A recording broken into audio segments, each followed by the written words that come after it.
नमस्कार, जय हिंद, राम राम सभी प्यारे बच्चों को। कैसे हैं आप सभी? उम्मीद करता हूं अच्छे होंगे, स्वस्थ होंगे, बेहतर होंगे। मैं आप सभी का एजुकेटर संदीप सिवात स्वागत करता हूं आप सभी प्यारे बच्चों का आपके अपने बेहतरीन और शानदार लर्निंग प्लेटफॉर्म एग्जाम मंच एप्लीकेशन पर। हरियाणा इकोनॉमिक्स की आज अपनी तीसरी क्लास है। इससे पहले दो क्लास मैं आप लोगों को दे चुका हूं और उम्मीद करता हूं कि पिछली क्लासेस से आप लोगों को कोई डाउट नहीं होगा। सारी की सारी बातें अच्छे तरीके से आपके समझ में आ गई होंगी। और जैसे जैसे मैं आप लोगों को मेरे बच्चों यहाँ पर चीजें कवर करवा के चल रहा हूं, ऐसे ऐसे सेम टू सेम डिट्टो आप लोगों को कवर करते चलना है, क्योंकि बिल्कुल आपके सिलेबस के अंदर जो जो चैप्टर मेंशन किए गए हैं उन्हीं चैप्टर को बहुत अच्छे तरीके से डिटेल से मैं आप लोगों को पढ़ा रहा हूं। कोई भी क्वेश्चन आपका नहीं छूट रहा है। एक बार फटाफट मेरे को बता दीजिएगा, ऑडियो वीडियो एकदम परफेक्ट है, क्लियर है, ओके है? सर हमने व्हाट्सएप पे मैसेज किया था, कोई रिस्पांस नहीं मिला। गुड़िया देखिएगा, बहुत सारे मैसेजेस जो हैं वो व्हाट्सएप पे आ रहे हैं। धीरे धीरे सभी बच्चों का रिप्लाई दिया जा रहा है, तो आपके पास भी आपका रिप्लाई पहुंच जाएगा, ठीक है?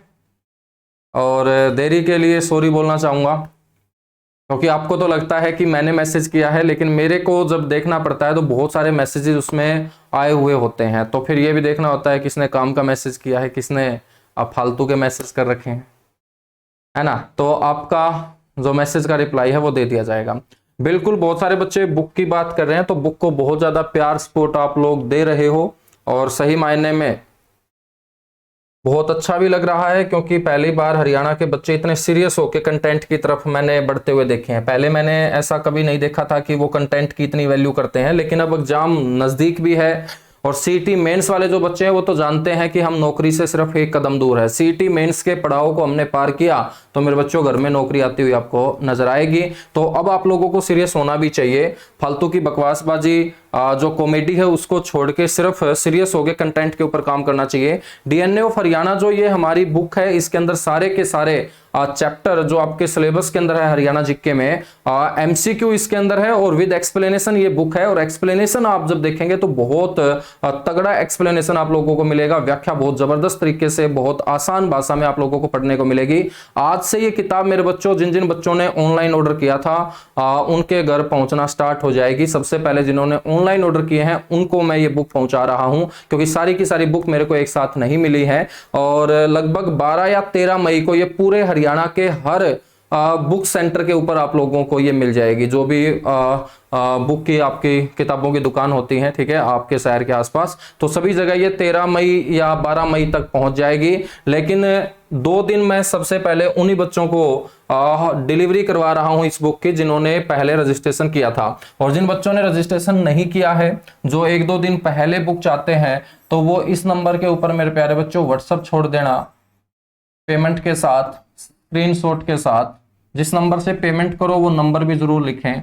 ये नंबर है और इस पर आप अपना बुक का रजिस्ट्रेशन करवा सकते हो। आज से ये मेरे बच्चों डिलीवरी होना स्टार्ट हो जाएगी लगभग 11-12 बजे के अराउंड, ठीक है? क्लास के बाद सीधी डिलीवरी स्टार्ट करेंगे। तो रजिस्ट्रेशन इसके शुरू हैं, आप लोग रजिस्ट्रेशन करवा सकते हैं। और जो आज बच्चा रजिस्ट्रेशन करवाएगा उसकी डिलीवरी कल से स्टार्ट हो जाएगी, ठीक है? चलेगा। आज जो हमारी क्लास है उसका जो टॉपिक है मेरे बच्चों, वो टॉपिक है हैफेड। हैफेड से क्वेश्चन पहले भी एग्जाम में पूछे गए हैं, आगे भी एग्जाम में पूछे जाएंगे। हैफेड के बारे में आपने सुना तो जरूर होगा, लेकिन हैफेड के क्या काम होते हैं, हैफेड किस प्रकार से अपना योगदान देता है, हैफेड की क्या विशेषताएं हैं, हैफेड के क्या उद्देश्य हैं, वित्तीय सहयोग किस प्रकार से हैफेड हरियाणा सरकार को करता है, ये किस प्रकार की एजेंसी है, किस प्रकार का उपक्रम है, ये तमाम बातें आपने आज तक नहीं पढ़ी होंगी। तो आज के इस टॉपिक के अंदर मैं हैफेड की आपको सारी की सारी बातें कवर करवाने वाला हूं। ये आपके हरियाणा इकोनॉमी के सिलेबस के अंदर मेरे बच्चों खास तौर पर मेंशन किया गया है। तो हैफेड आप लोगों ने सुना जरूर होगा, लेकिन आपसे कोई पूछ ले कि हैफेड की जो फुल फॉर्म होती है ये क्या होती है। हैफेड जो है ये तो शॉर्ट नेम है किसी सरकारी एजेंसी का, सहकारी एजेंसी का, या हम बोलेंगे सहकारी उपक्रम का। लेकिन इसकी जो फुल फॉर्म है वो क्या होगी मेरे बच्चों? इसकी फुल फॉर्म होगी हरियाणा स्टेट कोऑपरेटिव। हैफेड का मतलब क्या है? हैफेड का मतलब है हरियाणा स्टेट कोऑपरेटिव। कोऑपरेटिव का मतलब होता है सहकारी।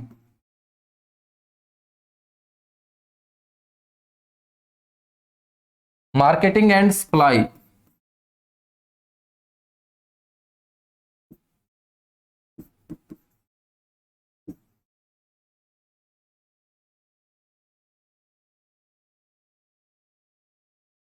फेडरेशन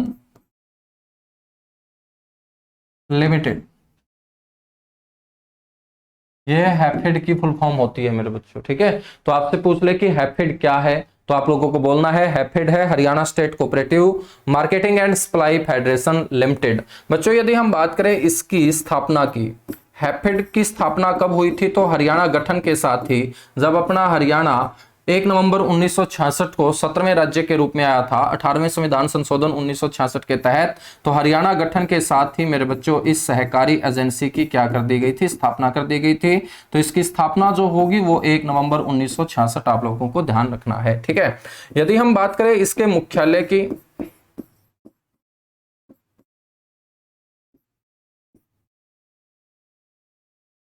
तो इसका मुख्यालय है मेरे प्यारे बच्चों पंचकुला के अंदर, पंचकुला के अंदर। यदि हम हैफेड के मैनेजिंग डायरेक्टर की बात करें, इसके प्रबंध निदेशक कौन है,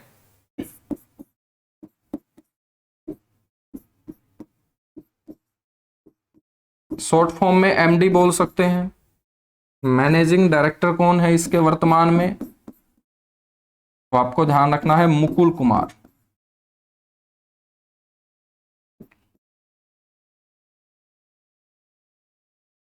मुकुल कुमार मेरे बच्चों इसके प्रबंध निदेशक हैं। यदि हम बात करें इसके चेयरमैन कौन है, हैफेड के चेयरमैन मेरे बच्चों कौन है, तो हैफेड के चेयरमैन हैं आपके कैलाश भगत।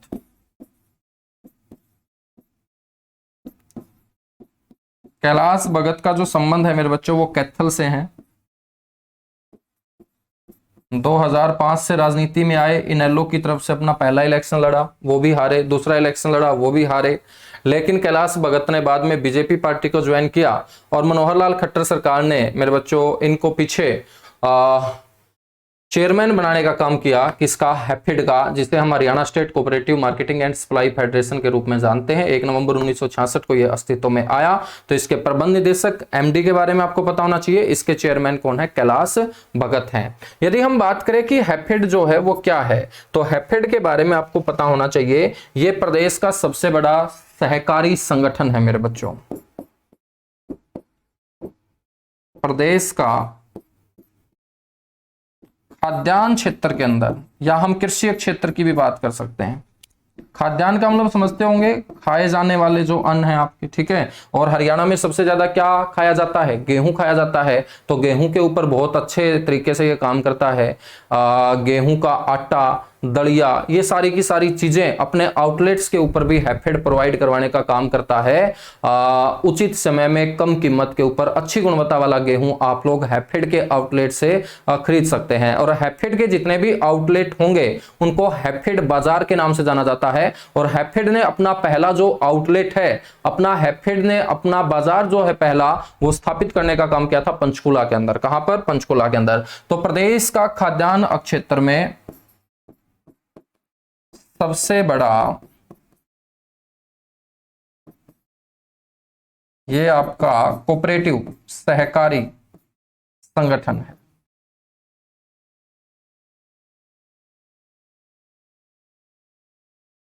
या हम बात कर सकते हैं खाद्यान्नों की वसूली करने वाली, मतलब खाए जाने वाले जो अन्न है, जैसे गेहूं है, चावल है, ठीक है, इनको खरीदने वाली, खाद्यान्नों की वसूली का मतलब खरीदना है, कहीं तुम वसूली का मतलब कुछ और समझ जाओ। खाद्यान्नों की वसूली करने वाली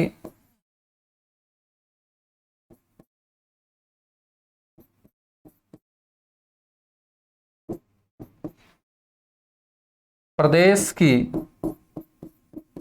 सबसे बड़ी सहकारी एजेंसी है मेरे बच्चों। ये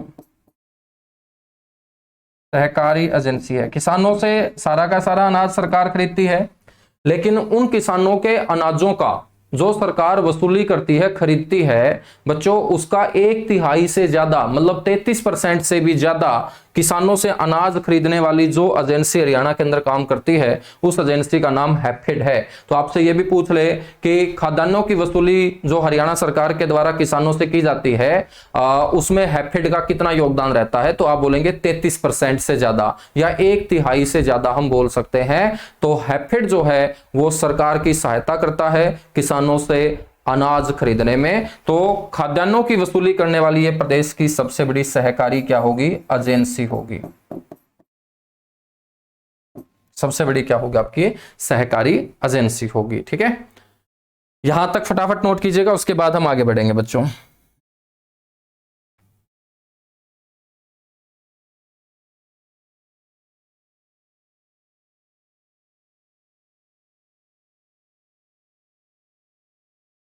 हैफेड का जो मेन ऑफिस है वो आपका पंचकुला के अंदर है, लेकिन यदि हम हैफेड के जिला कार्यालयों की बात करें,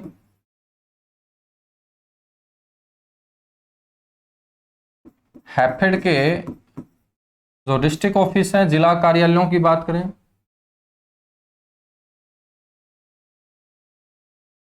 वो है मेरे बच्चों 17। अनाजों को स्टोर करने के लिए जो प्रदेश के अंदर वेयर हाउस स्थापित कर रखे हैं,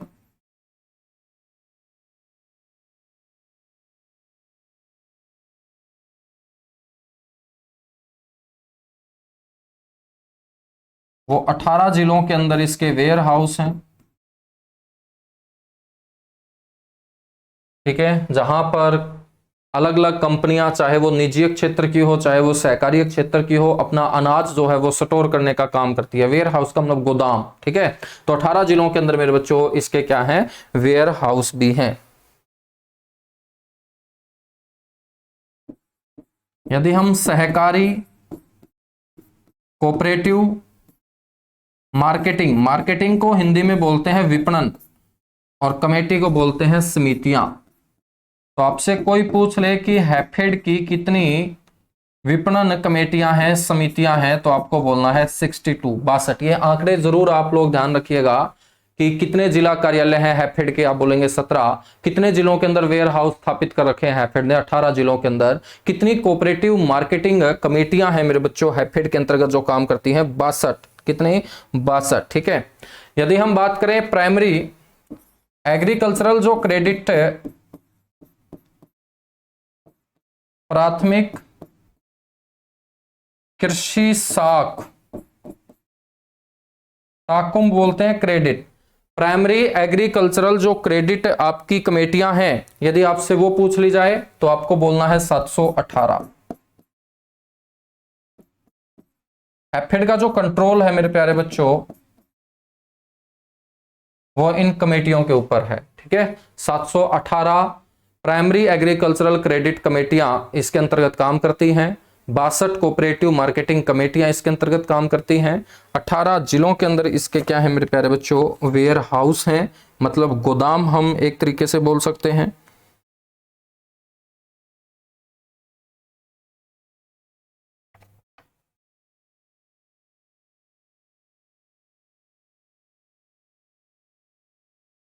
कीजिएगा फटाफट नोट, उसके बाद हम आगे बढ़ेंगे।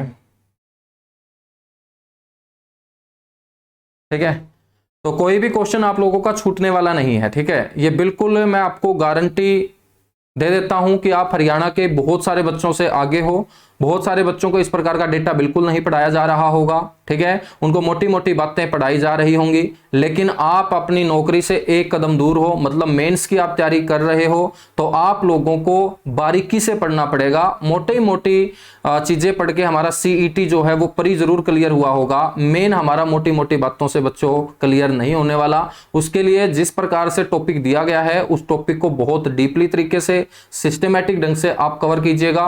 और कोई भी चीज जब डीपली तरीके से सिस्टमेटिक ढंग से कवर कर ली जाती है तो अपने आप कॉन्फिडेंस आ जाता है, नौकरी हमें आती हुई नजर आती है। मतलब जिस प्रकार से हैफेड को आज हम पढ़ रहे हैं, उसके बाद आपका कोई भी एग्जाम हो, यदि हैफेड से कोई क्वेश्चन पूछा जाएगा वो किसी भी सूरत में मेरे बच्चों गलत नहीं होगा। ठीक है, क्योंकि एक एक चीज हम कवर करेंगे। ये आपको कोई नहीं बताने वाला कि हैफेड के अंतर्गत कितनी सहकारी आपकी मार्केटिंग कमेटियां काम करती हैं। आपको कोई नहीं बताने वाला कि प्राइमरी जो एग्रीकल्चरल क्रेडिट कमेटियां हैं वो कितनी हैं जो हैफेड के अंतर्गत काम करती हैं। आपको कोई नहीं बताने वाला कि बताइएगा हैफेड के द्वारा हरियाणा के अंदर कितनी राइस मिलें स्थापित की गई हैं। मतलब चावल की मिलें सबसे ज्यादा आप कैथल के अंदर पढ़ते होंगे, तभी वहां से बासमती चावल का निर्यात बड़े स्तर पे होता है। लेकिन वहां पर जो चावल की मिलें हैं वो निजी भी हैं, वो सरकारी भी हैं, लेकिन बहुत सारी कोऑपरेटिव भी हैं, सहकारी भी हैं। और उन कोऑपरेटिव आपकी राइस मिलों के अंदर हैफेड की जो राइस मिलें हैं मेरे प्यारे बच्चों, पूरे हरियाणा की मैं बात करूं तो 11 राइस मिलें आज अपने हरियाणा के अंदर हैफेड की क्या करती है, काम करती है। यदि आपसे पूछ ले कि शुगर मिल तो आपको बहुत सारे शहरों में नजर आ जाएंगे, लेकिन हैफेड की जो शुगर मिल है आपसे पूछ लिया जाए कहां पर स्थापित है, तो इस प्रकार के आंसर आप नहीं दे पाओगे, क्योंकि आपने इस तरीके से डीपली तरीके से आज तक हरियाणा जीके को नहीं पढ़ा होगा, है ना। तो एक बार फटाफट मेरे को बता दीजिएगा, यहां तक चीजें क्लियर हो चुकी हैं तो कुछ आगे बढ़ते हैं, कुछ और अच्छा कंटेंट पढ़ते हैं। फटाफट बताओ।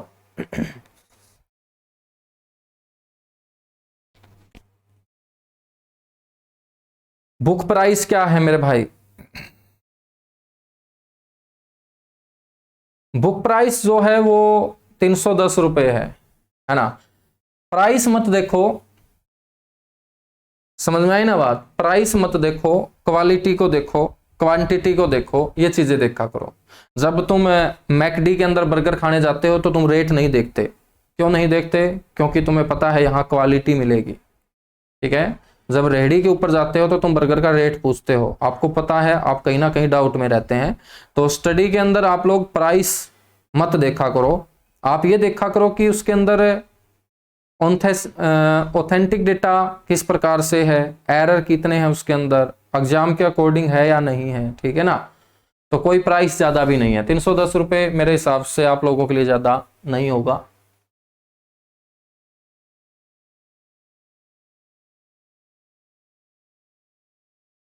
बिल्कुल, आकाश ने सही आंसर दिया है सर, असंत के अंदर है, बहुत अच्छे, है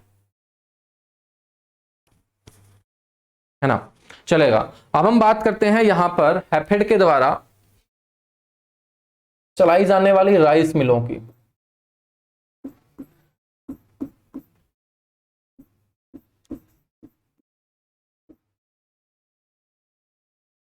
या हम बोल देंगे चावल मिलें।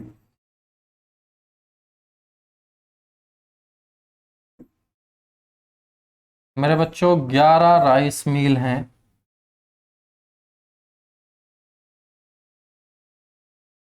जो हैफेड के द्वारा चलाई जाती हैं।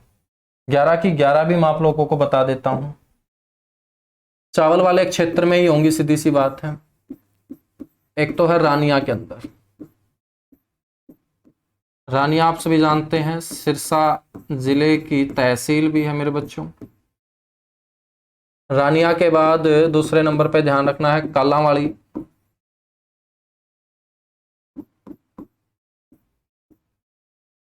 कालांवाली भी सिरसा के अंदर है, सिरसा की ये रिजर्व सीट है कालांवाली। कालांवाली के बाद तीसरे नंबर पे आ जाओ तुम रतिया। रतिया आप सभी जानते होंगे फतेहाबाद डिस्ट्रिक्ट की रिजर्व सीट है बच्चों। रतिया के बाद 4 नंबर पे तुम आ जाओ जाखल। जाखल भी आप सभी जानते हो फतेहाबाद डिस्ट्रिक्ट के अंतर्गत आता है बच्चों जाखल। उसके बाद हम आते हैं डांड। तो मेरे को बताओगे डांड किस में आता है? फटाफट बताओ। एक तो डांड गांव है फतेहाबाद के अंदर, ठीक है, लेकिन ये डांड जो है ये कस्बा है मेरे बच्चों। डिंग, डिंग का आपको पता ही होगा, फतेहाबाद और सिरसा के बीच डिंग मेरे बच्चों नेशनल हाईवे 9 के ऊपर आने वाला एक कस्बा है आपका, ठीक है।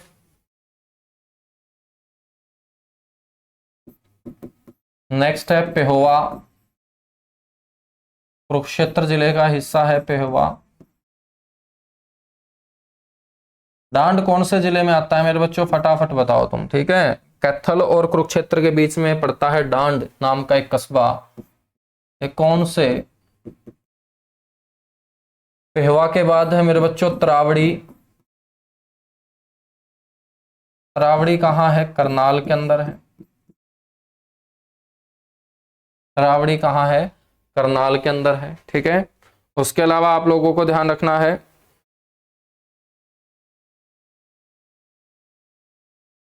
कलायत।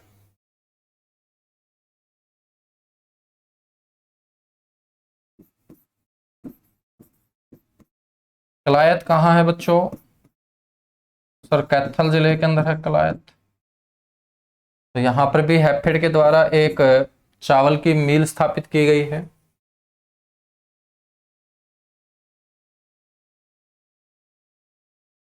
चलेगा, दो चावल की मिलें और हैं।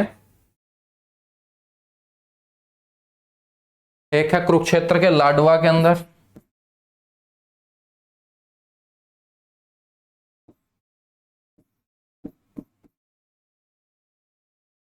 ठीक है, लाडवा कुरुक्षेत्र के अंदर। और एक 11वीं और मेरे बच्चों ध्यान रख लेना, राधौर। राधौर कहां पड़ता है सर? यमुनानगर में।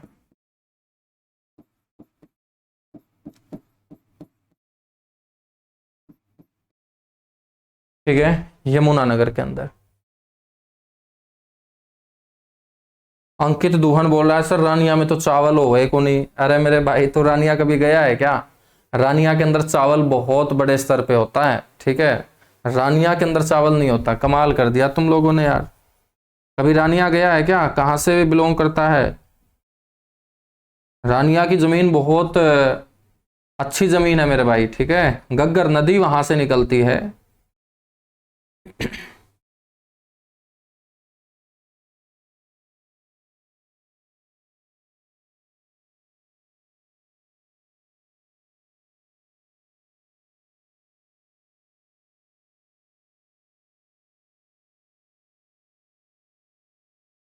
बिल्कुल बिल्कुल, डांड जो है भाई वो कैथल के अंदर। कुछ बच्चे कुरुक्षेत्र बोल रहे हैं। ठीक है, हाँ, ये कैथल के अंतर्गत आता है डांड। तो इस तरीके से आप लोगों को ध्यान रख लेना है मेरे बच्चों की हैफेड की जो मिले हैं वो सबसे ज्यादा कौन से डिस्ट्रिक्ट में है? सिरसा डिस्ट्रिक्ट के अंदर है। सिरसा के अंदर देखिएगा 3 है, एक रानिया के अंदर, एक कलावाड़ी के अंदर, एक डिंग के अंदर। क्वेश्चन इस प्रकार से आपसे पूछ सकता है कि हैफेड की 11 चावल मिलों में सबसे ज्यादा चावल मिले कौन से जिले के अंदर स्थापित की गई है? तो आपको आंसर देना है सिरसा। उसके बाद हम बात करें मेरे बच्चों कुरुक्षेत्र के अंदर, 2 मैंने आपको बताई, एक लाडवा के अंदर, एक पेहवा के अंदर। कैथल के अंदर हमने 2 पढ़ी है, एक डांड के अंदर, एक कलायत के अंदर। फतेहाबाद के अंदर हमने 2 पढ़ी है, एक रतिया के अंदर, एक जाखल के अंदर। एक आपकी करनाल के तरावड़ी के अंदर है, और एक है मेरे प्यारे बच्चों यमुनानगर के राधौर के अंदर। ये 11 की 11 चावल मिले आप लोगों को पता होनी चाहिए। ठीक है, यदि मैं आप लोगों से क्वेश्चन पूछ लूं कि बताइएगा इन 11 चावल मिलों में से सबसे पहली जो चावल की मिल है हैफेड के द्वारा वो कहां पर स्थापित की गई थी? क्या इस क्वेश्चन का करेक्ट आंसर आप दे सकते हो? जो भी बच्चा इस क्वेश्चन का करेक्ट आंसर दे देगा बिल्कुल free of cost DNA of Haryana किताब में उसको दे दूंगा। फटाफट आप आंसर दे दो, फटाफट। जो बच्चा इस क्वेश्चन का करेक्ट आंसर देगा ना मेरे को इस लाइव सेशन के अंदर मैं बात कर रहा हूं, उसको बिल्कुल फ्री ऑफ कॉस्ट ये बुक है कि इन 11 चावल की मिलों में मेरे बच्चों पहली चावल की मिल कब और कहां स्थापित की गई थी हैफेड के द्वारा? फटाफट बताइएगा। अब देख लीजिएगा, आप बिल्कुल फ्री में भी किताब ले सकते हो यदि ऐसे ऐसे क्वेश्चन के आप करेक्ट आंसर दे सकते हो तो फटाफट आंसर दीजिएगा भाई। बिल्कुल 30 सेकंड का टाइम है। मेरे को पक्का भरोसा है कि आप लोग गूगल का सहारा भी ले रहे होंगे। ठीक है, चलिएगा, समय सीमा होती है समाप्त। मेरे बच्चों पहली जो चावल की मिल है ना वो तरावड़ी के अंदर स्थापित की गई थी वर्ष 1970 के अंदर।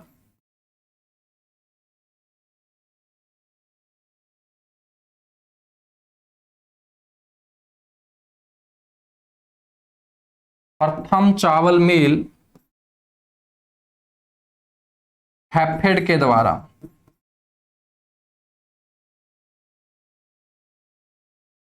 ठीक है, और इसी तरावड़ी वाली चावल मिल का वर्ष 2012 के अंदर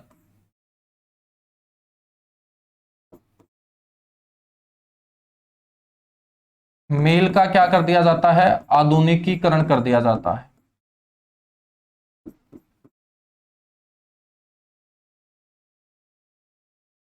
मतलब इसको थोड़ा सा अपडेट कर दिया जाता है, अपग्रेड कर दिया जाता है। ठीक है भाई, ठीक है। नहीं भाई, बहुत लेट आंसर दिया है छोटे भाइयों, ठीक है। बहुत लेट आंसर दिया है और गूगल का सारा ले लेके दिया होगा, तभी आप साल गलत बता रहे हो मेरे को। ठीक है, तो हैफेड ने 1970 के अंदर मेरे बच्चों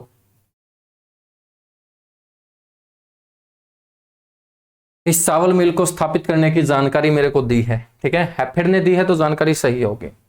बच्चों आपको यह भी ध्यान रखना है कि हैफेड ने इन चावल मिलों को, जो ये 11 चावल मिले हैं, या इसके अलावा कोई और नई चावल मिल कोई स्थापित करना चाहता है, इसके लिए हैफेड ने 2004-5 के अंदर निजी पार्टियों को भी इनवाइट करना शुरू कर दिया। मतलब कोई प्राइवेट कंपनी हो या कोई पैसे वाला उद्योगपति हो, वो क्या कर सकता है, वो हैफेड के साथ मिलकर इन चावल मिलों को अच्छे तरीके से आगे बढ़ा सकता है, ताकि चावल की क्वालिटी, चावल की गुणवत्ता में और सुधार लाया जा सके। लोगों के अंदर हैफेड के द्वारा जो इन चावल मिलों के अंदर चावल तैयार किया जाता है, उसकी डिमांड और ज्यादा बढ़ाई जा सके। क्योंकि हैफेड सिर्फ हरियाणा के अंदर ही अपने प्रोडक्ट नहीं बेचता, बल्कि हरियाणा के अलावा अन्य राज्यों के अंदर भी अपने प्रोडक्ट बेचता है। और राज्य ही नहीं, विदेशों के अंदर भी, चाहे मैं यूएसए की बात करूं, चाहे मैं ऑस्ट्रेलिया की बात करूं, चाहे मैं यूके की बात करूं, चाहे मैं सऊदी अरब की बात करूं, तो मेरे बच्चों हैफेड जो है वो भारत के बाहर भी कई देशों के अंदर अपने जो प्रोडक्ट हैं, खासतौर पे मैं चावल की बात करूं, गेहूं की बात करूं, कच्ची घानी सरसों के तेल की बात करूं, ठीक है, साबुत आटा की बात करूं, गेहूं के आटा की बात करूं, दलिया की बात करूं, ये अपने प्रोडक्ट निर्यात करने का क्या करता है, काम करता है। ठीक है,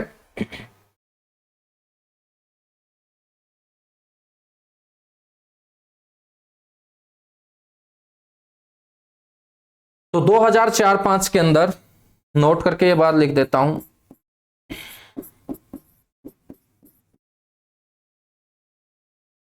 वर्ष 2004-5 में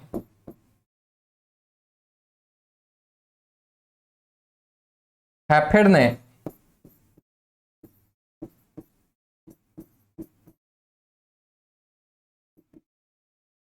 इन मिलों को चलाने हेतु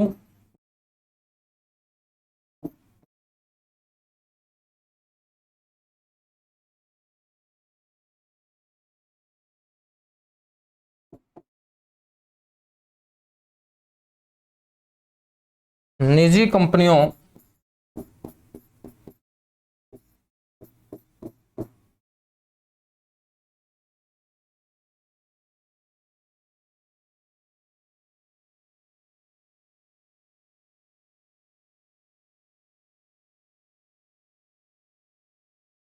से सहयोग लेना क्या किया था, शुरू किया था।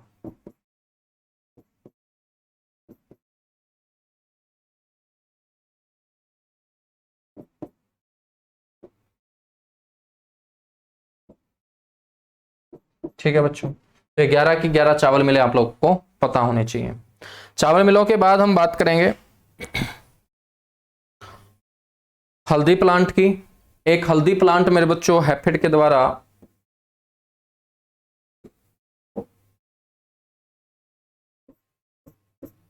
इसको बोलते हैं हल्दी प्रोसेसिंग प्लांट। आपको पता होगा हल्दी सबसे ज्यादा कौन से जिले के अंदर मेरे बच्चों उगाई जाती है, यमुनानगर के अंदर। हल्दी हरियाणा में सबसे ज्यादा उगाया जाने वाला मसाला भी है।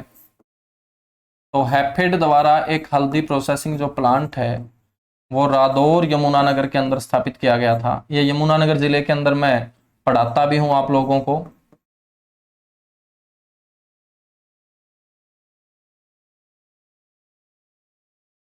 बच्चों स्थापित कब किया गया था, वर्ष 2009 के अंदर।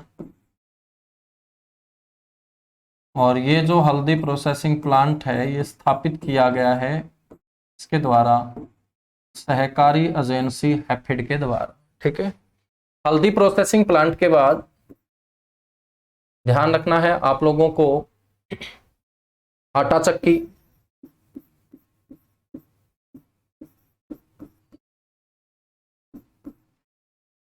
आटा चक्की प्लांट।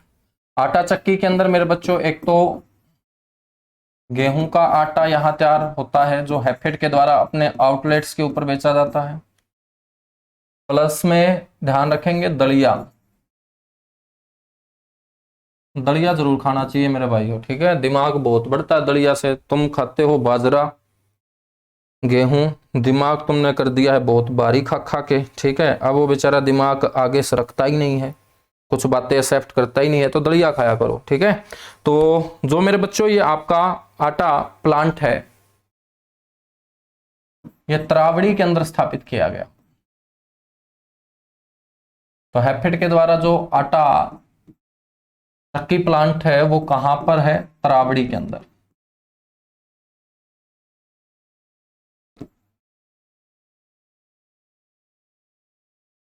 यदि हम बात करें पशु चारा प्लांट की,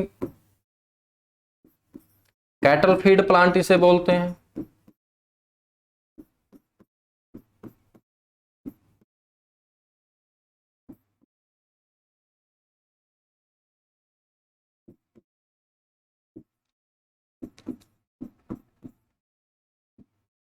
ठीक है, ये हमारे मेरे बच्चों दो शहरों के अंदर है। कैटल फील्ड जो प्लांट है ये हमारे दो शहरों के अंदर है।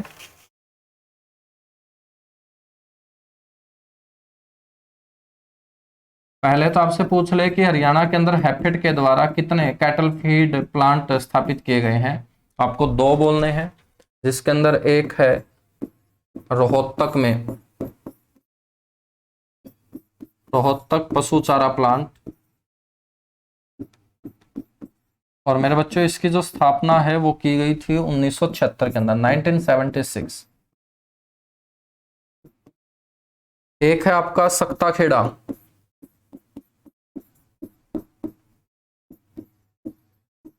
सक्ता खेड़ा पशु चारा प्लांट। कोई सिरसा जिले से जुड़ा हुआ है तो क्या ऐसा गांव है मेरे भाई सक्ता खेड़ा? ये सक्ता खेड़ा गांव के अंदर है। रत्ता खेड़ा तो मैंने सुना है, सक्ता खेड़ा पता नहीं है या नहीं, एक बार तुम बताओ। हैफेड तो सक्ता खेड़ा लिखता है इसको, तो सिरसा वाले बच्चे बताएंगे। हो सकता है कोई बच्चा इसी गांव से भी जुड़ा हो। वर्ष 2001 के अंदर इस कैटल फीड प्लांट की स्थापना बच्चों सिरसा जिले में की गई थी, ठीक है। तो आप लोगों ने कैटल फीड प्लांट किताबों के अंदर रोहतक में तो पढ़ा होगा, इसके अलावा हैफेड के द्वारा एक और कैटल फीड प्लांट 2001 में स्थापित किया गया, ये सिरसा जिले के सक्ताखेड़ा गांव के अंदर, ठीक है।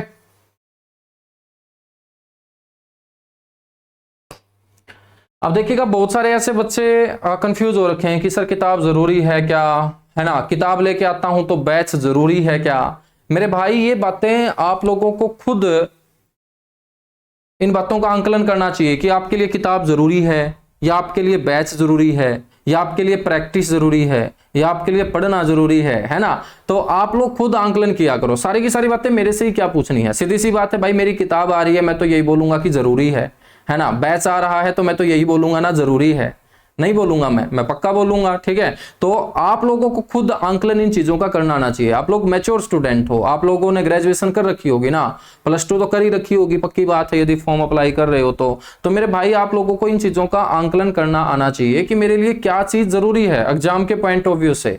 यदि आपको इन चीजों का पता ही नहीं है कि मेरे लिए क्या जरूरी है, कैसा कंटेंट मेरे को पढ़ना चाहिए, ये कंटेंट मेरा बुक से कवर हो रहा है या ये कंटेंट मेरा बैच से कवर हो रहा है, ठीक है, तो मैं तो सीधी सी बात है भाई, मेरी बुक आ रही है मैं तो यही बोलूंगा कि जरूरी है भाई, लेनी चाहिए, है ना। लेकिन आप लोगों को अपने दिमाग से काम लेना है। एक बार मार्केट के अंदर बुक आ जाए, एक बार पढ़ के देख लो, किसी दुकान पे बैठ के 5-10 मिनट उन पेजेस को पढ़ लो। आपको लगे कि दम है किताब में तो खुशी खुशी ले लो, आपको लगे कि दम नहीं है तो फिर किसी और की किताब ले लो। कहने का मतलब क्या है कि आपको इन चीजों का आंकलन खुद करना आना चाहिए, है ना। सारी की सारी चीजें आप मेरे से पूछोगे तो मैं तो कभी ना करता ही नहीं हूं भाई, है ना।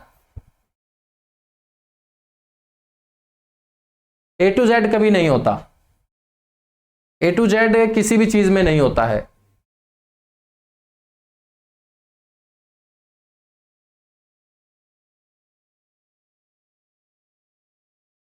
चलिए, हाँ बाकी ये विश्वास दिला देता हूं तुम्हें, चाहे तुम मेरा बैच लेते हो, चाहे तुम मेरे बच्चों कोई बुक मेरी परचेज करते हो, तो आप कभी भी ठगा हुआ महसूस नहीं करोगे। बस इतना मैं आप लोगों को विश्वास दिलाता हूं, कमिटमेंट है ये मेरी, कि यदि आप कोई भी पैसा मेरी एप्लीकेशन के ऊपर लगा रहे हो अपनी नेक कमाई का, किसी बुक को आप खरीद रहे हो मेरी जो लिखी गई है, तो आप कभी भी जिंदगी में ठगा हुआ महसूस नहीं करोगे कि आपसे पैसे ले लिए उसके बदले हमें यह चीज ना मिली हो। ठीक है, आपको सेटिस्फैक्शन मिलेगा ही मिलेगा, क्योंकि सबसे पहले मैं खुद सेटिस्फाई होता हूं। हैफेड को मैं वैसे भी पढ़ा सकता हूं, ठीक है, लेकिन हैफेड को मैंने खुद 2-3 घंटे अच्छे से पढ़ा है, एक एक चीज को बारीकी से मैंने लिखा है अपने हाथों से, उसके बाद उसकी रिवीजन की है, उसके बाद आपको पढ़ा रहा हूं। मतलब पहले मैं सेटिस्फाई होता हूं, उसके बाद सामने वाले को सेटिस्फाई करता हूं। मैं आप लोगों से ज्यादा पढ़ता हूं हरियाणा जी के,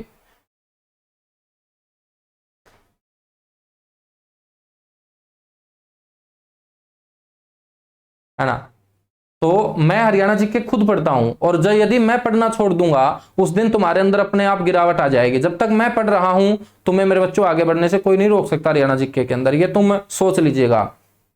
आपकी नजरों में सबसे अच्छा टीचर कौन होना चाहिए? सबसे अच्छा टीचर शकल से अच्छा नहीं होता, पहनावे से अच्छा नहीं होता, लाइफ स्टैंडर्ड से अच्छा नहीं होता, क्योंकि आपकी नजरों में टीचर है ना, तो टीचर का सही मायने में अर्थ है, आपकी तरफ से मैं बता रहा हूं, जो आपके लिए मेहनत कर रहा हो, जो खुद पढ़ता हो। ठीक है बच्चों, जो खुद पढ़ता होगा ना वही बेस्ट टीचर है इस दुनिया के अंदर, चाहे कोई भी हो XYZ। यदि कोई टीचर एटीट्यूड में आके पढ़ना ही छोड़ दे, ठीक है, तो इसका मतलब उसके अंदर गिरावट आएगी, और उससे पढ़ने वाले बच्चों में तो गिरावट आएगी आएगी, सीधी सी बात है। तो आपको ऐसे टीचर का सिलेक्शन करना चाहिए जो खुद पढ़ता हो, जो खुद नई नई बातें आप लोगों के लिए लेके आता हो, है ना। अब सक्ता खेड़ा पशु चारा प्लांट मेरे को भी आज से पहले नहीं पता था, सही मायने में मैं बताऊं, ठीक है। मैंने आज सुबह सुबह ही इसको पढ़ा अच्छे तरीके से, तो ये सक्ता खेड़ा पशु चारा प्लांट मेरे सामने आया। लेकिन ये है तो पेपर में कभी ना कभी पूछा जाएगा। जिस दिन पूछा जाएगा तो जिसने नहीं पढ़ा होगा तो उसका गलत होगा ही होगा, है ना। तो मैंने आज भी पढ़ना नहीं छोड़ा है, हालांकि 6 साल हो गए मेरे को हरियाणा जी के पढ़ाते हुए, और बिना किताबों के सारे पढ़ाता हूं। वो इसलिए पढ़ाता हूं क्योंकि खुद पढ़ता हूं अच्छे तरीके से तैयारी करके, ठीक है, और फिर पढ़ाता हूं मेरे बच्चों। तो इन चीजों का आंकलन तुम खुद किया करो, बड़े बच्चे हो, मैच्योर स्टूडेंट हो, है ना। चलेगा, आगे बढ़ेंगे। यहां तक नोट हो चुका है, साल भी याद रखने हैं आपको, जगह भी याद रखनी है आपको। उसके बाद मेरे प्यारे बच्चों बात करते हैं हम ऑयल मिल की। सरसों का जो तेल है वो भी तैयार किया जाता है, ऑयल मिल, या हम बोल सकते हैं तेल मिल। और यहां पर सरसों का तेल, और उस सरसों के तेल का नाम है कच्ची घानी, सरसों का तेल। आपने यदि इसकी बोतल देखी हो तो उसके ऊपर हैफेड बड़े बड़े अक्षरों में लिखा मिलेगा, ठीक है बच्चों। ये जो हमारी मील है इनकी संख्या यदि आपसे पूछ लेना तो आपको बोलना है इनकी संख्या 2 है।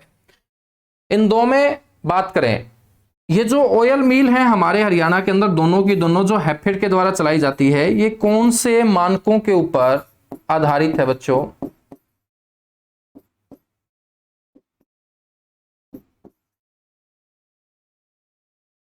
खाद्य सुरक्षा अधिनियम 2006 के मानकों के ऊपर ये काम करती है। ये जो मील है दोनों की दोनों खाद्य सुरक्षा अधिनियम 2006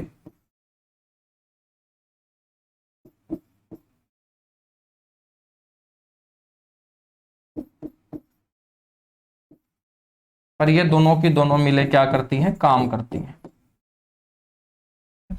इनमें एक मील है हमारी रेवाड़ी के अंदर, ये सबसे पहली मील है मेरे बच्चों। रेवाड़ी के अंदर ये मील जो है ये स्थापित आपकी की गई थी 1986 के अंदर, 1986 के अंदर। दूसरी जो मील है वो है नारनौल के अंदर। ये कब स्थापित की गई इसका कहीं पर कोई जिक्र नहीं किया गया है, लेकिन जिसका जिक्र किया गया है उसको याद रखना जरूरी है। रेवाड़ी के अंदर जो ये ऑयल मिल है, सरसों के तेल की जो मिल है बच्चों, ये 1986 के अंदर स्थापित की गई थी।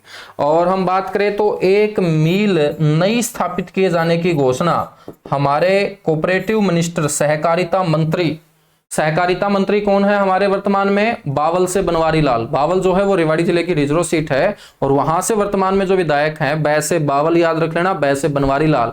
बनवारी लाल हमारे कोऑपरेटिव मिनिस्टर हैं मेरे बच्चों, सहकारिता मंत्री हैं। और सहकारिता मंत्री ने दक्षिण हरियाणा के अंदर एक और नई ऑयल मिल स्थापित करने की घोषणा की। और ये जो घोषणा की गई है, ये रामपुरा गांव के अंदर घोषणा की गई है। नई मिल, मैं घोषणा लिख रहा हूं, अभी तक स्थापित नहीं की गई है। रामपुरा, रामपुरा पता है कौन सा गांव है? जहां पर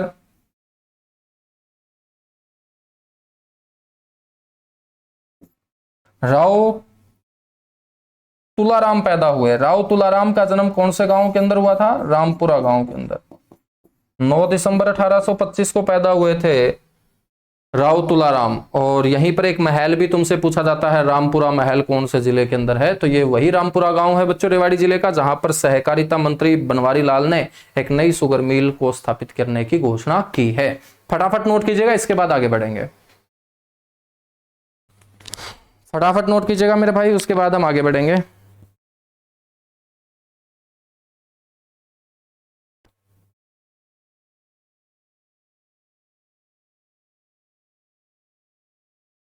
बहुत बढ़िया भाई, जितने भी बच्चे जुड़े हुए हैं, और आप लोग ऐसे ही मेहनत करते रहो, ठीक है। ईमानदारी से की गई मेहनत पक्का जीतती है, और जब जीतती है तो नौकरी घर में लेके आती ही आती है, ठीक है। तो बिना कुछ एक्स्ट्रा सोचे, ओवर थिंकिंग नहीं रखनी है कभी भी, ठीक है। मतलब बहुत सारे तो ऐसे बच्चे होंगे जो ग्राम सचिव की तैयारी करते करते अच्छा स्कोर ले रहे के आ रहे होंगे, फिर ये भी सोचते होंगे कि इस गांव में मेरी ड्यूटी आ जाए ना, तो मैं इतना घपला करूंगा, इतना घपला करूंगा कि जल्दी से सेक्टर में कोठी लूंगा, फिर एक गाड़ी लूंगा, गाड़ी तो करेक्टा होनी चाहिए, ठीक है। मतलब ओवर थिंकिंग आपको बिल्कुल भी नहीं रखनी है। प्रेजेंट में जीना है, पास्ट को भूलकर फ्यूचर के ऊपर आपको फोकस नहीं करना, प्रेजेंट के ऊपर फोकस करना है बस, ठीक है। तो प्रेजेंट में जियोगे तो फ्यूचर अच्छा होगा, और प्रेजेंट में नहीं जियोगे तो बच्चों फिर फ्यूचर अच्छा नहीं होगा।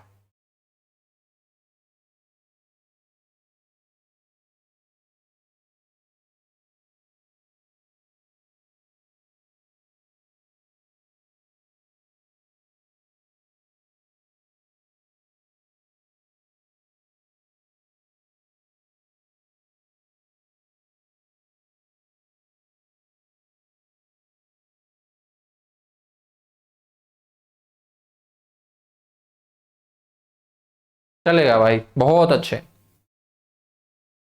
फटाफट डन लिखो, उसके बाद आगे बढ़ते हैं। फिर हम कीटनाशक संयंत्र की बात करेंगे।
चलेगा, डन हो चुका है। इसके अलावा हैफेड के द्वारा एक कीटनाशक संयंत्र भी मेरे बच्चों स्थापित किया गया। कीटनाशक तो समझते होंगे, जो खेती को नुकसान पहुंचाने वाले कीड़े मकोड़े हैं उनका जो नाश करे, उसको कीटनाशक बोलते हैं।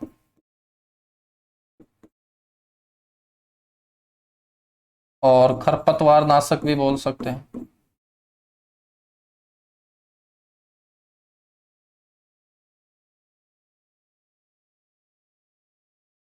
ठीक है, संयंत्र। मेरे बच्चों आपसे पूछ ले कि ये जो कीटनाशक संयंत्र है ये आपका कहां पर है, तो आप लोगों को बोलना है जहां पर पृथ्वीराज चौहान और मोहम्मद गौरी के बीच युद्ध लड़े गए, तरावड़ी। कई बार इसको तरोरी लिख देते हैं भाई साहब, HSSC वाले जो है ना ये मोहम्मद बिन तुगलक जैसे हैं, मतलब पागल सुल्तान जैसे हैं, ठीक है, कुछ भी बदल देते हैं, एक पेपर में कुछ कर देंगे अगले पेपर में कुछ कर देंगे, तो इन पागल सुल्तानों से बच के तुम्हें रहना पड़ेगा। तरावड़ी जो है इसको तरोरी भी लिख देते हैं, इसको तराइन भी है बोल देते हैं, इसको आजमाबाद भी बोल देते हैं, ठीक है। तो यहीं पर 1974 के अंदर ये आपका प्लांट स्थापित किया गया।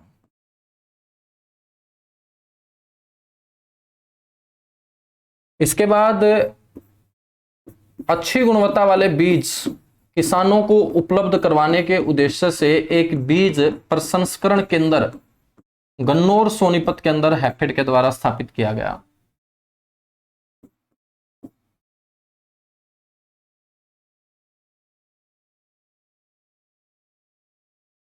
Gannaur Sonipat,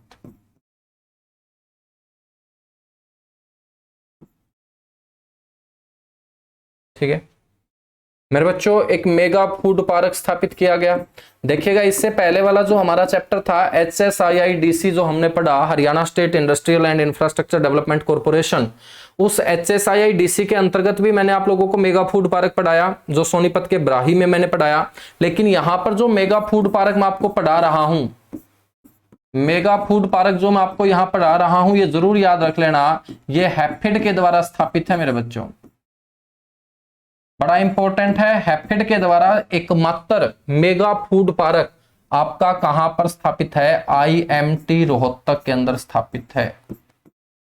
industrial model township Rohtak के अंदर ये क्या है? स्थापित है। तो क्वेश्चन इस तरीके से आपसे पूछे जाएंगे कि हैफेड के द्वारा स्थापित एकमात्र मेगा फूड पार्क कौन से जिले में है या कहां पर स्थापित है?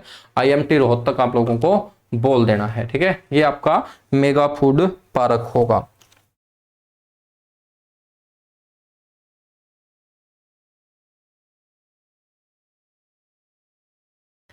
तो ये हैफेड के द्वारा कुछ संचालित प्लांट हैं, कुछ सेंटर हैं, ठीक है, फटाफट इनको नोट कर लीजिएगा। उसके बाद मेरे बच्चों हैफेड की विशेषताएं आप लोगों को पढ़ा रहा हूं, हैफेड के कार्य आप लोगों को पढ़ा रहा हूं, हैफेड का वित्तीय निष्पादन आप लोगों को पढ़ा रहा हूं, financial performance of HAFED,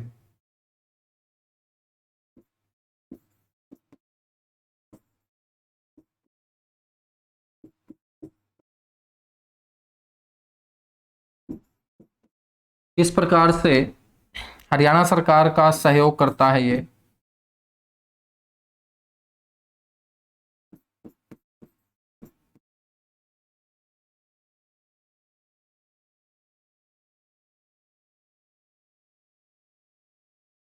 HAFED का वित्तीय निष्पादन आर्थिक रूप से किस प्रकार से मजबूत करता है हरियाणा सरकार को हैफेड? तो मजबूत तो करेगा ना, क्योंकि एक तो वसूली में योगदान देता है 30%, 33% से ज्यादा, 1/3 से ज्यादा हरियाणा सरकार की जो खाद्यान्न वसूली है वो अकेला हैफेड करता है। फिर उनकी वसूली करके बहुत सारे अनाजों से बच्चों प्रोडक्ट बनाता है, वो प्रोडक्ट सिर्फ हरियाणा ही नहीं, राज्य ही नहीं, विदेशों के अंदर भेजने का काम करता है। अपने खुद के आउटलेट्स जिनको हैफेड बाजार कहा जाता है उनके ऊपर बेचने का काम करता है, ठीक है। तो इसका जो टर्नओवर है वो हर साल बढ़ता जा रहा है।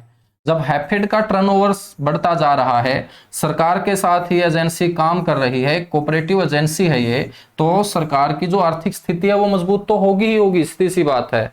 तो किस प्रकार से हैफेड का टर्नओवर रहता है, कितना प्रॉफिट हुआ है पिछले 3-4 साल की रिपोर्ट हम देखेंगे, वहां से क्वेश्चन आपसे पूछा जा सकता है। हैफेड जो एक सरकारी तो नहीं बोलेंगे, सहकारी बोलेंगे, कोऑपरेटिव जो एजेंसी है बच्चों, इसको 2014-15 के अंदर और 16-17 के अंदर भारत का सर्वश्रेष्ठ राज्य स्तरीय सार्वजनिक उपक्रम जो है उसका पुरस्कार दिया जा चुका है। तो ध्यान रखेंगे वर्ष 2014-15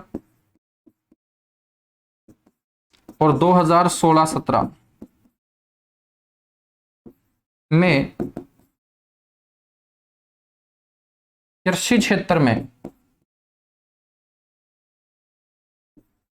हैफेड को भारत का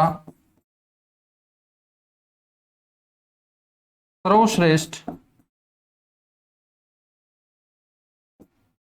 राज्य स्तरीय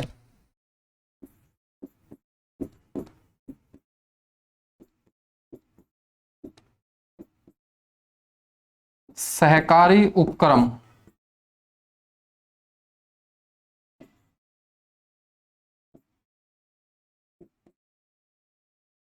बच्चों घोषित किया गया है।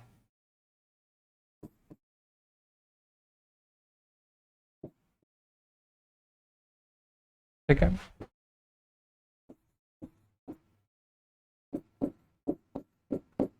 हरियाणा सरकार की जो खाद्यान्नों की वसूली की बात करें, जो किसानों से अनाज खरीदा जाता है,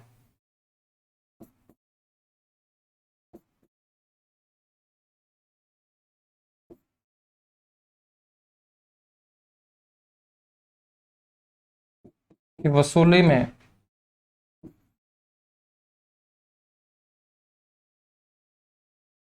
हैफेड का जो योगदान है ये जरूर आप लोगों को ध्यान रखना।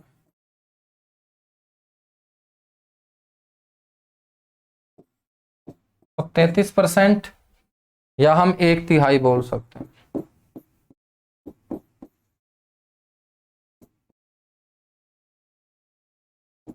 तैतीस % या हम क्या बोल सकते हैं मेरे बच्चों, 1/3 हम बोल सकते हैं। बात करें 2015-16 की, वर्ष 2015-16 के अंदर हैफेड का जो वार्षिक विक्रय था, तो इसने एक साल के अंदर मेरे बच्चों अपने प्रोडक्ट बेचे हैं, वो टर्नओवर की बात करें तो वो 8780 8780 करोड़ रुपए था। हो तो जाते हैं,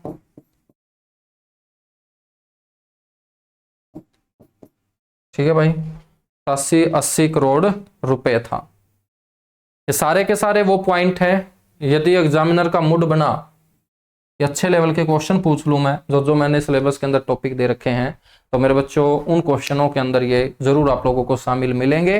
तो ये आप लोगों को ध्यान रखना है कि हैफेड को भारत का सर्वश्रेष्ठ जो राज्य स्तरीय सहकारी उपक्रम है वो कौन से साल घोषित किया गया था, 2014-15 के अंदर भी और 2016-17 के अंदर भी। और मैं बात करूं तो पिछले 6 सालों के अंदर 5 बार हैफेड को राज्य स्तरीय सर्वश्रेष्ठ सहकारी उपक्रम घोषित किया गया है। तो ये कोई नई बात नहीं है, हर साल अपना ही नंबर आता है। हैफेड का योगदान है, हैफेड का योगदान जो रहता है बच्चों, वो खाद्यान्नों की वसूली के अंदर हरियाणा सरकार की मैं बात करूं तो 33% का योगदान रहता है।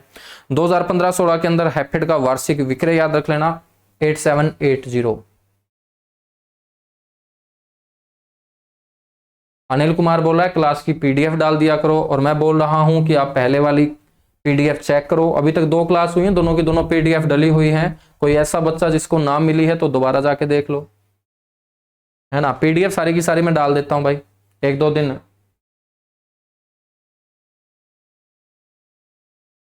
आकाश बोल रहा है कि सर आप धीमा क्यों पढ़ाते हो। मैं इसलिए धीमा पढ़ाता हूं आकाश, ताकि आपका क्वेश्चन ठीक हो जाए, है ना, इसलिए पढ़ाता हूं। बाकी और कोई कारण नहीं है धीमा पढ़ाने का, कि आपका क्वेश्चन ठीक हो जाए बस, है ना। क्योंकि जब धीमी रफ्तार पे चलते हैं तो एक्सीडेंट नहीं होता, रफ्तार बढ़ाओगे तो रिस्क बढ़ जाता है, ठीक है। तो ऐसे ही पढ़ाई के अंदर है, यदि ज्यादा जल्दबाजी करोगे तो रिस्क बढ़ जाएगा। अच्छी खासी मेहनत जो तुमने 14-15 सालों से कर रखी होगी, +2 कर रखी है, 12 साल तो उसमें लगे होंगे, 1-2 पेपर में रह गया होगा तो 13 साल में होगी, है ना। तो ग्रेजुएशन जो है मेरे भाई, जो 3 साल में आपने की होगी, यदि कॉलेज में मजे किए होंगे तो 4-5 साल में की होगी, ठीक है। तो यहाँ पर आपको वो मौका नहीं मिलने वाला है, ठीक है, क्योंकि एक बार भर्ती हुई तो फिर अगली भर्ती आने में 4-5 साल लग जाते हैं, और उसके बाद मेरे हिसाब से तुम ओवर एज भी हो चुके होंगे, तो बहुत सारी चीजों को ध्यान में रख के पढ़ा रहा हूँ, क्योंकि तुम एक स्टूडेंट हो तो स्टूडेंट की तरह ही सोचोगे। तो मेरे को तो सामने वाले को सिखाना है ना, और सामने वाले कोई एक नहीं दो नहीं हजारों की संख्या में है, और उन हजारों की संख्या में भी बहुत सारे ऐसे बच्चे हैं जिनको बेचारों को ये चीजें आज तक पता ही नहीं थी। तो उनके दिमाग में ये चीजें कब घुसेगी, जब वो धीरे धीरे पढ़ेंगे, एक साथ तो नहीं घुसेगी। इतना आसान होता तो फिर जरूरत ही क्या थी हमें। हाँ, ये नहीं पूछते हैं कि आप दमदार क्यों पढ़ाते हो, ये जरूर पूछेंगे, फालतू की बात है, ठीक है ना। जब आप अपने, अब देखिएगा तुम नौकरी लगोगे, शादी होगी तुम्हारी, फिर बात सीधी सी बात है, बच्चे भी होंगे, ठीक है।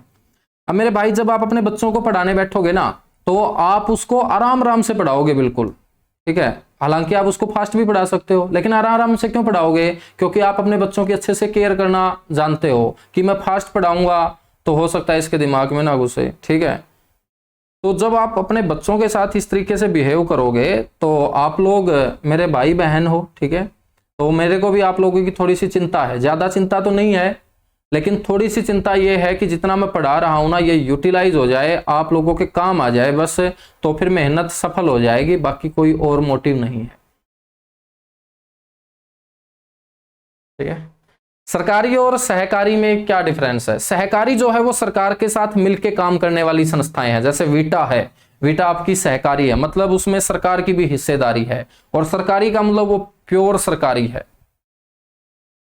जैसे हम बात करें, अब तुम लगोगे नौकरी तो तुम सरकारी नौकरी लगोगे, और जो ये कौशल रोजगार, जो ठेके वाली भर्तियां हैं, ये कौन सी होगी, ये सहकारी होंगी। मतलब इनको आधा प्राइवेट जैसी फीलिंग आएगी, आधी सरकारी जैसी फीलिंग आएगी।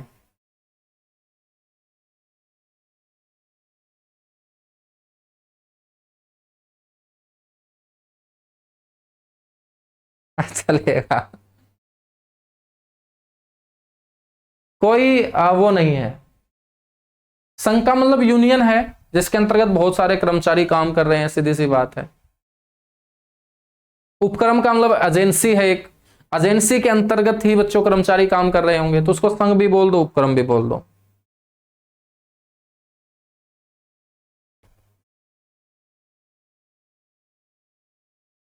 चलेगा, आगे बढ़े फिर।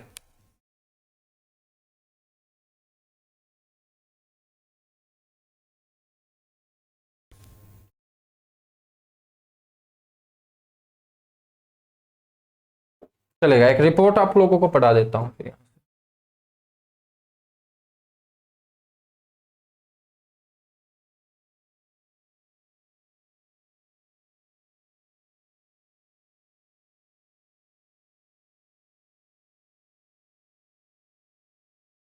वित्तीय निष्पादन, इंग्लिश में बोलेंगे फाइनेंशियल परफॉर्मेंस, ठीक है। किस प्रकार से अपनी परफॉर्मेंस में सुधार लेके आ रहा है हैफेड साल भर साल। तो एक साइड तो हम पढ़ेंगे मेरे प्यारे बच्चों आपके वर्ष,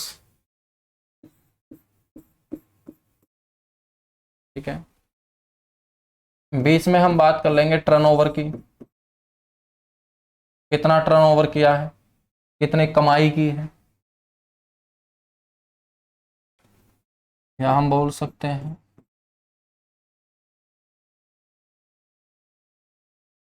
विक्रय। और फिर हम लास्ट में जो बात अटकेगी वो तो इसी से अटकेगी, लाभ के ऊपर, कि कितना लाभ इसको हुआ है। वर्ष 2008-9 की हम रिपोर्ट देखते हैं, ठीक है। वर्ष 2008-9 के अंदर मेरे बच्चों टर्नओवर जो रहा, टर्नओवर करोड़ों में रहेगा, 3092 करोड़ रुपए का टर्नओवर रहा, ठीक है। लेकिन यदि हम प्रॉफिट की बात करते हैं, तो प्रॉफिट जो रहा है मेरे बच्चों, नेट प्रॉफिट जो रहा है सब खर्चे वगैरह निकाल के, वो 33.78 करोड़ रुपए रहा है,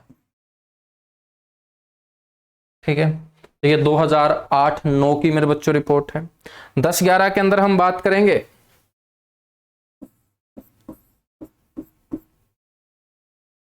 5489 करोड़ रुपए का इसने काम किया है हैफेड ने, 5489 करोड़ रुपए का इसने काम किया है, और 40.80 40.80 बोल दो, इतने करोड़ रुपए का इसको हुआ है मेरे बच्चों प्रॉफिट। ये रिपोर्ट है आपकी 2010-11 की। यदि हम बात करें 13-14 की, 13-14 के अंदर इसका टर्नओवर बढ़ा मेरे बच्चों 9193.17 करोड़ रुपए। तो देखिएगा ये जो साल रहे ये सबसे बेहतरीन रहे हैफेड के लिए। 2013-14 में सबसे जबरदस्त टर्नओवर इसने किया, और जब टर्नओवर ज्यादा होगा तो सीधी सी बात है प्रॉफिट भी ज्यादा होगा। यही वो साल था बच्चों जिसने हैफेड ने सबसे ज्यादा कमाई करने का काम किया था, अपना बिजनेस बढ़ाने का काम किया था, और ये साल है 13-14, ठीक है। और इसका टर्नओवर 9193.17 करोड़, आपको ध्यान रख लेना है। उसके बाद थोड़ा सा गिरावट आई 2014-15 की मैं बात करूं, 2014-15 के अंदर जो टर्नओवर रहा मेरे बच्चों वो 8501 करोड़ रहा, 0.46। यदि मैं प्रॉफिट की बात करूं तो लगभग 20 करोड़ रुपए, ठीक है, 20 करोड़ रुपए का प्रॉफिट मेरे बच्चों 2014-15 सेशन के दौरान हैफेड ने कमाया है, 20.31। और अब हम बात करते हैं 2015-16 की, जो हम पहले ही पढ़ चुके हैं। 15-16 के अंदर तो हमने बात की थी 8780 करोड़ रुपए। प्रॉफिट कमाया है मेरे बच्चों 38 करोड़ रुपए। तो आपसे पूछेगा कि कौन सा वर्ष हैफेड के लिए सबसे अच्छा रहा है टर्नओवर के हिसाब से और प्रॉफिट के हिसाब से, तो मेरे बच्चों वो रहा है आपका 2013-14।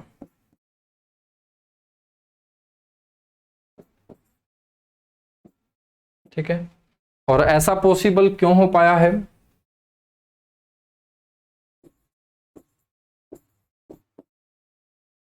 क्योंकि हैफेड जो अपने प्रोडक्ट है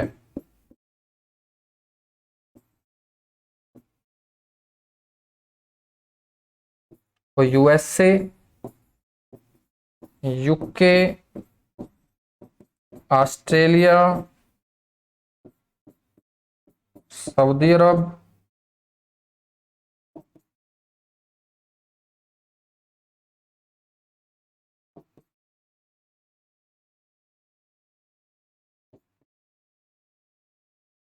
देशों में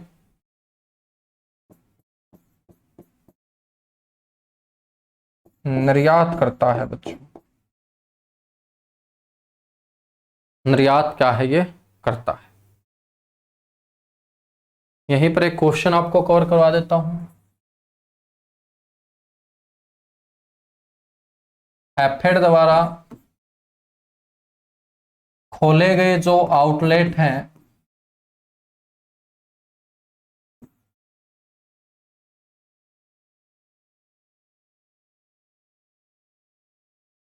हैफेड बाजार कहलाते हैं बच्चों।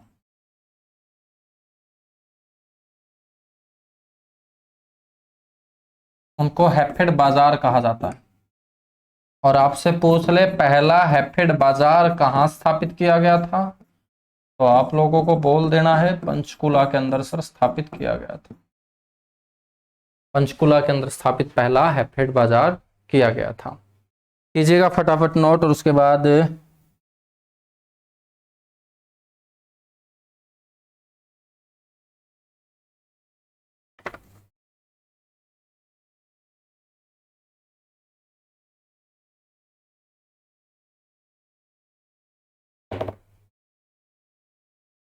छोटे भाई, ज्योग्राफी के अंदर जो एनसीआर है वो नहीं चेंज हुआ है। ज्योग्राफी के अंदर बहुत सारे बच्चे एनसीआर को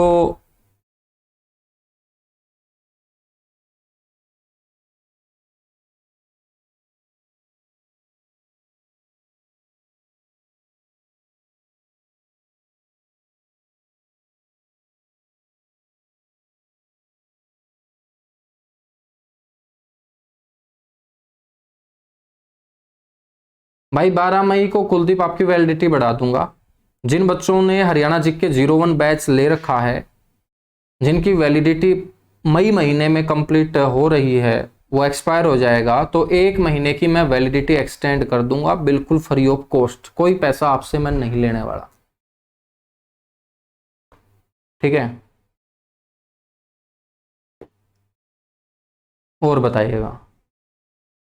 एनसीआर का कोई डेटा चेंज नहीं हुआ है, वो सिर्फ एक हरियाणा सरकार ने रिपोर्ट भेजी थी एनसीआरपीबी को, उस रिपोर्ट के ऊपर एनसीआरपीबी एक्शन लेगा, तब मेरे बच्चों डेटा चेंज होगा। आज भी एनसीआर की वेबसाइट के ऊपर जाके आप अच्छे से एनसीआर को पढ़ सकते हो, वहां पर आज भी हरियाणा के उतने ही जिले हैं जितने मैंने ज्योग्राफी में तुम्हें पढ़ाए हैं, उतना ही एरिया है जितना मैंने तुम्हें ज्योग्राफी की क्लास में पढ़ाया है। एक घोषणा होती है, एक एक्शन होता है, अभी तक एक्शन नहीं लिया गया है। जब तक एक्शन नहीं होगा तब तक हम उस चीज को मेरे बच्चों ऐड नहीं करते हैं। करंट अफेयर के अंदर क्वेश्चन पूछा जा सकता है कि कितने जिलों को बाहर किए जाने की घोषणा हरियाणा सरकार ने की है, ऐसा क्वेश्चन हमारा बन सकता है। लेकिन कितने आज एनसीआर में आते हैं वो बिल्कुल जो आंकड़ा मैंने पढ़ा रखा है बस उतना ही रहेगा। तो आज के लिए इतना सा ही मेरे बच्चों, बाकी हम मिलेंगे नेक्स्ट क्लास के अंदर। हैफेड अपना होता है कंप्लीट। हैफेड के क्या कार्य हैं, हैफेड की क्या उद्देश्य हैं, ये आपको नोट्स के साथ पढ़ने को मिल जाएंगे। 3-3 4-4 बातें हैं कि हैफेड की क्या विशेषता है। विशेषता यही है कि हैफेड अपने प्रोडक्टों को बच्चों सिर्फ हरियाणा के अपने आउटलेट्स नहीं बल्कि बाहर भी बेचने का काम करता है, जिससे हैफेड को प्रॉफिट होता है। हैफेड को प्रॉफिट होगा तो सीधी सी बात है वित्तीय सहायता के रूप में हैफेड हरियाणा सरकार के लिए काम करेगा। ठीक है, ये सबसे बड़ी सहकारी एजेंसी के रूप में काम करता है, ये इसकी एक विशेषता है। किसानों को अच्छी गुणवत्ता वाले बीज उपलब्ध करवाता है, कीटनाशक उपलब्ध करवाता है, खरपतवार नाशक उपलब्ध करवाता है। मेरे बच्चों अपने आउटलेट्स के ऊपर जितने भी अपने कस्टमर होंगे, हैफेड के ग्राहक होंगे, उनको कम कीमत पर अच्छी गुणवत्ता वाले चीजें जो रोजमर्रा की चीजें हैं वो उपलब्ध करवाने का काम हैफेड करता है। ये हैफेड की विशेषताएं हैं। ठीक है, हैफेड अपनी क्वालिटी के साथ कभी कॉम्प्रोमाइज नहीं करता है। आप आंख बंद करके इसका प्रोडक्ट यूज कर सकते हो। इसकी 11 चावल मिले हैं, ये सारी की सारी बातें हम ऑलरेडी पहले कर चुके हैं। उद्देश्य क्या है? उद्देश्य यही है कि हर घर के अंदर अच्छी गुणवत्ता वाला खाने का अनाज प्रोवाइड करवाया जाए, रोजमर्रा की वस्तुएं उपलब्ध करवाई जाएं। ठीक है, योगदान इसका रहता है जैविक खेती को बढ़ावा देने में हैफेड सरकार का सहयोग कर रहा है।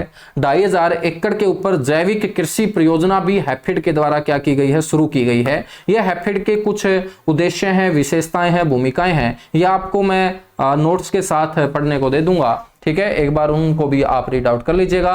हैफेड अपना हुआ कंप्लीट। कल की क्लास में हम खादी व ग्राम उद्योग पढ़ेंगे, उसके बाद मैं आपको बजट पढ़ाऊंगा, उसके बाद जितने हमारे और सिलेबस के अंदर टॉपिक हैं हरियाणा इकोनॉमिक्स के अंदर वो सारे के सारे हम टॉपिक कवर करेंगे। लास्ट में इकोनॉमिक सर्वे आप लोगों को मैं पढ़ा दूंगा, आर्थिक सर्वेक्षण, और उसके बाद आपका सिलेबस कंप्लीट हो जाएगा। चलेगा, थैंक यू, बाय बाय।